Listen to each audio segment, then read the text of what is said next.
नमस्कार दोस्तों, मेरे गुजरात के मित्रों, शिक्षक मित्र जो सेल्फ फाइनेंस स्कूल में जॉब कर रहे हैं और मेरे प्रिय पेरेंट्स, वालिगण, इस वीडियो के माध्यम से मैं एक छोटी सी रिक्वेस्ट करने आया हूँ कि जो परिस्थिति कोविड-19 के कारण से उपस्थित हुई है, उस परिस्थिति में हमें संयम रखना होगा। हमें सबको एक दूसरे को सपोर्ट करना है। उसकी जगह मिसगाइड होकर अगर हम अपने रास्ते से विचलित हो जाएंगे तो हो सकता है आने वाला कल जो है वो आत्मनिर्भर होने की जगह पर हमें दूसरों पर निर्भर करना सिखा देगा। हमें किसी पर निर्भर नहीं रहना है। आज जो परिस्थिति गुजरात राज्य में देखी जा रही है, उस परिस्थिति को देखते हुए हाई कोर्ट का आदेश, सरकार का आदेश, अरे भाई हमें आपको अपने बच्चों को पढ़ाना है। उन बच्चों को अगर हम पढ़ा रहे हैं, शिक्षक पढ़ा रहे हैं, टीचर्स पढ़ा रहे हैं, चाहे ऑनलाइन पढ़ाए, चाहे वीडियो से पढ़ाए, या आपके डाउट्स सॉल्व करने के लिए टीचर्स जो है 24 घंटे तैयार रहते हैं बच्चों के डाउट्स के लिए, तो उस परिस्थिति के अंदर आप लोगों को कम से कम फीस की जो बात है उस बात को लेकर इतना तूल नहीं मचाना चाहिए। इससे एक अराजकता की स्थिति पैदा होती है और मेरा सभी से निवेदन है कि इस स्थिति को पैदा न होने दें।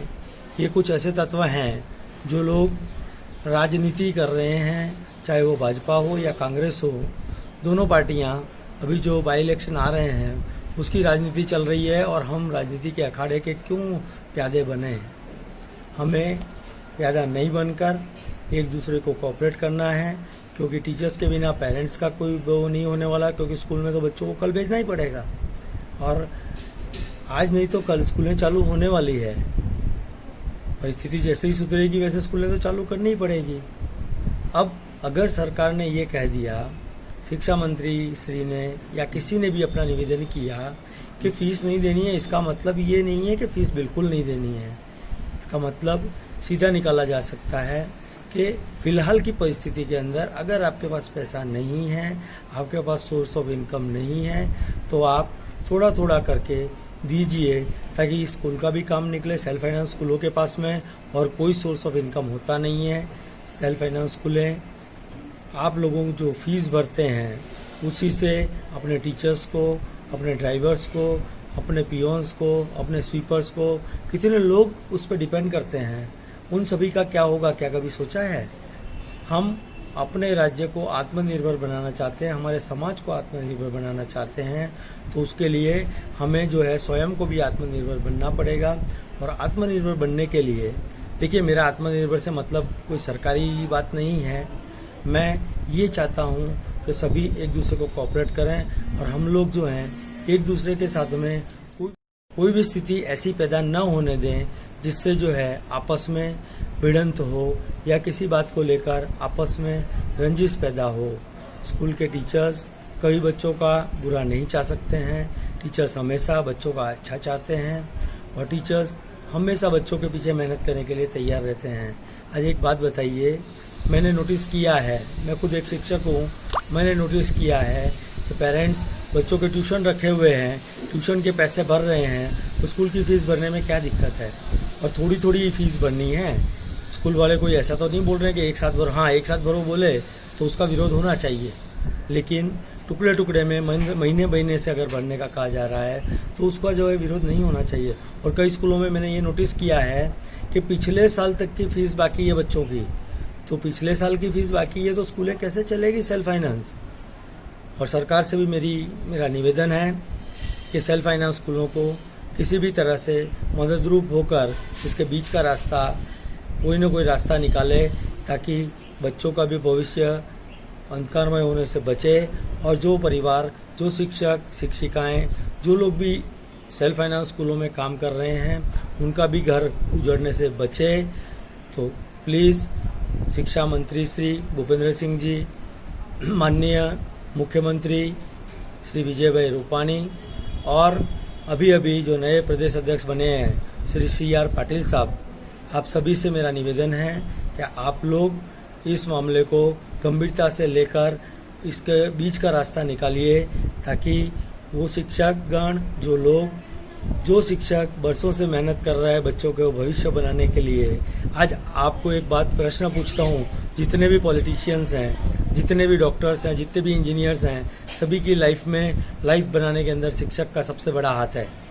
और शिक्षक अगर नहीं होते तो उनकी लाइफ बनने वाली नहीं थी। बिन गुरु ज्ञान कहाँ से आए, ये हमारे देश की एक बहुत बड़ी बात है कि हम लोग गुरु को आदर दिया करते थे, लेकिन आज ये देखा जा रहा है कि गुरु की स्थिति सबसे दयनीय हो चुकी है। सभी लॉकडाउन खुल गए, सभी बिजनेस हो रहे हैं, लेकिन शिक्षण क्षेत्र को क्यों राजनीति का अखाड़ा बनाया जा रहा है। तो मेरा निवेदन है CR पाटिल साहब, गुजरात राज्य के भाजपा के प्रदेश अध्यक्ष, इनके साथ साथ मुख्यमंत्री श्री विजय रूपाणी जी, भूपेंद्र सिंह जी चुड़ासमा जो शिक्षा मंत्री हैं, और अन्य पदाधिकारीगण जो भाजपा में हैं, मंत्रीगण, जो भी इसमें बिचौलिया बन सकते हैं, बिचौलिया बन के पेरेंट्स और सेल्फ फाइनेंस स्कूल का जो एसोसिएशन है या पेरेंट्स एसोसिएशन है या स्कूलों के जो संचालक गण हैं, उन सब के बीच में बिचौलिया बनकर इसका बीच का रास्ता अपनाएं, वरना इसके परिणाम बहुत ही घातक आ सकते हैं। कितने ही परिवार बर्बाद हो सकते हैं और उसके परिणाम स्वरूप आगे आने वाला कल जो है बहुत गलत साबित होगा, क्योंकि शिक्षक एक ऐसा व्यक्तित्व है जो समाज के लोगों का भविष्य बनाने का काम आज तक शिक्षाविदों ने किया है। तो शिक्षाविदों की इतनी दयनीय हालत मत कीजिए कि आज इस तरह से वीडियो हमें कह देना पड़े कि भी फीस के।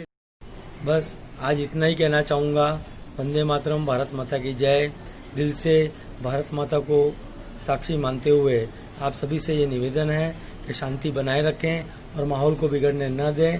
ये बिगड़ा हुआ माहौल जो है हमारे बच्चों के भविष्य को, मैं भी एक पेरेंट भी हूँ ना, शिक्षक होने के साथ साथ एक पेरेंट भी हूँ, तो बच्चों का भविष्य जो है वो शिक्षक ही बना सकता है, टीचर ही बना सकता है, किसी और का हाथ नहीं हो सकता है उसके अंदर। पेरेंट्स का पार्ट होता है, लेकिन पेरेंट्स को सेकंड है। बच्चा टीचर की बात पहले मानता है, पेरेंट्स की बात बाद में मानता है।